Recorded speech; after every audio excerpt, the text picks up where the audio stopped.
Good to see you safe. Now, let's think up. Just tell me what...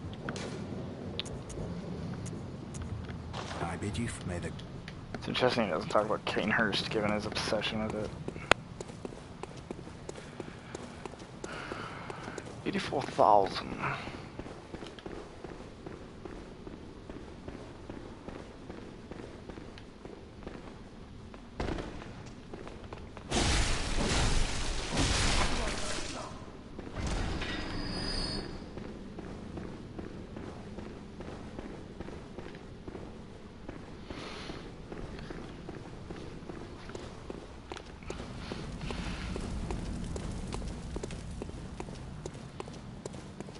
Let's try to find this guy.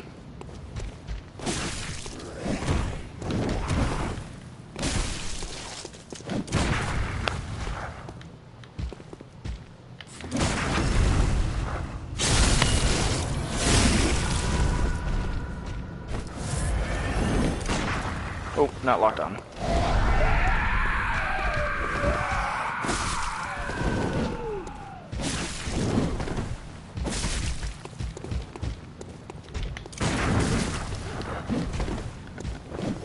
Man, the hit stun. Jesus.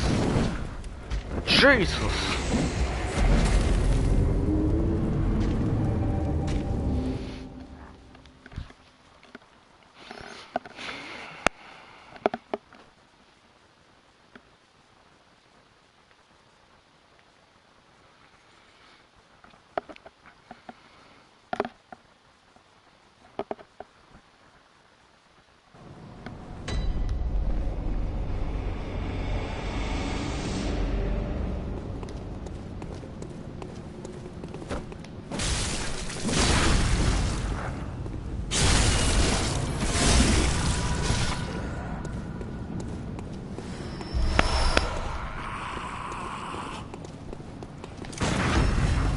Another reason why these guys are good to practice on, they give you back what you invest, typically. So I would figure that right after I did it, he wouldn't actually drop it.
Where is that shortcut?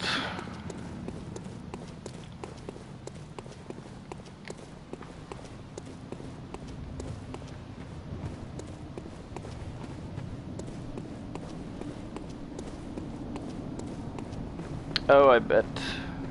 I know where it is.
wrong dodge.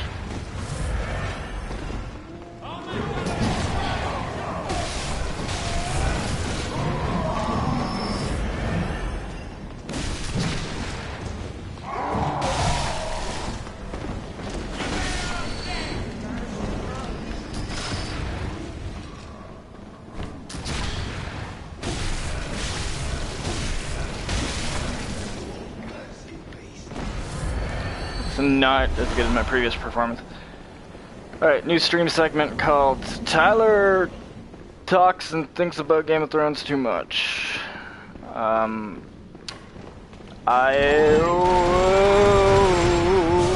the theme song, not me freaking out about getting hit by bullets.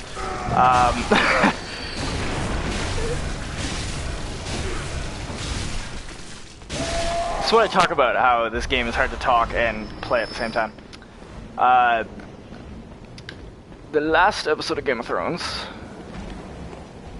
full disclosure, I've read all the books and will probably use book knowledge to kind of try and predict TV show events, which are totally off book at this point, like just totally in the weeds. So be warned if you don't want that. But I think this most recent episode was maybe the least enjoyable episode I've seen since maybe since season 2. I just really did not mesh with this episode, apart from the one scene. The one scene I really liked, so much, was the Shireen and Stannis. I thought that was fantastic. It was beautiful. It humanized Stannis in a way that not even the book is entirely successful at. Will this brick troll please just come and fight me? I thought that was a fantastic scene. I thought it was really beautiful. You really kind of appreciated Stannis the father, not just Stannis the leader in that scene.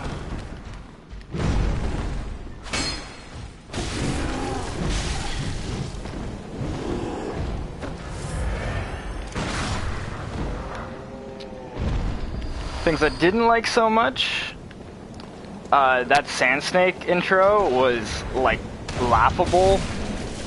I'm not a huge Sand Snake fan to begin with. They kind of they do step a little into I heard them described in A Storm of Spoilers as action figure-y. They have their weapon of choice, and then they have a very one-note personality. I'm not even supposed to be coming this way, am I? No, I'm not. Oh well. But anyway.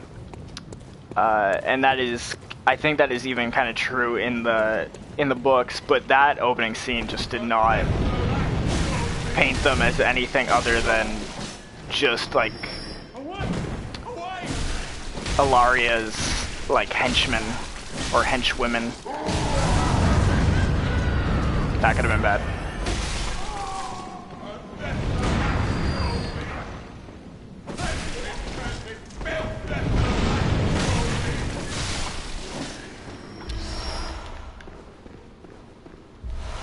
If we look at the introduction, you got Obara, who gets probably the best introduction of the three of them.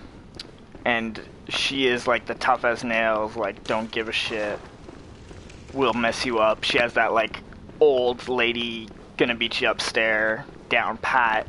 And she gets that little speech ripped straight out of the book, but I don't think it translated quite as well to screen. And then you have the two others who basically boil down to I love my mom and whoa, since when are you up here? And I don't even remember what Nim did. Oh yeah, Nim whips something. She's just whip lady. I don't know, it was really cheesy. It was especially disappointing after how much they nailed Doran, Prince Doran. I'm so terrible at pronouncing his name.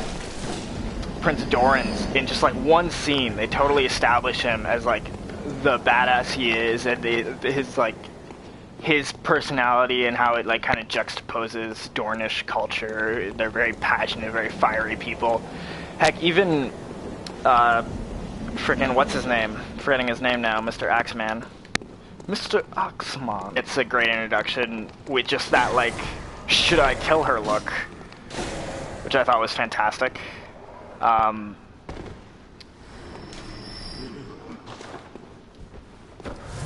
Oh my god, what's his name? Why am I blanking on his name?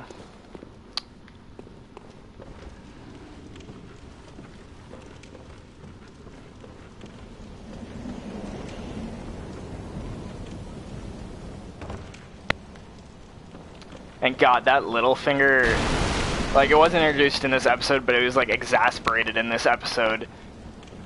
The Littlefinger Sansa idea is so incredibly unnecessarily risky and favors the Boltons so hard. And everybody will, like, say, oh, it's Littlefinger, he's got a crazy plan, and he probably does, but it just doesn't make much sense at all.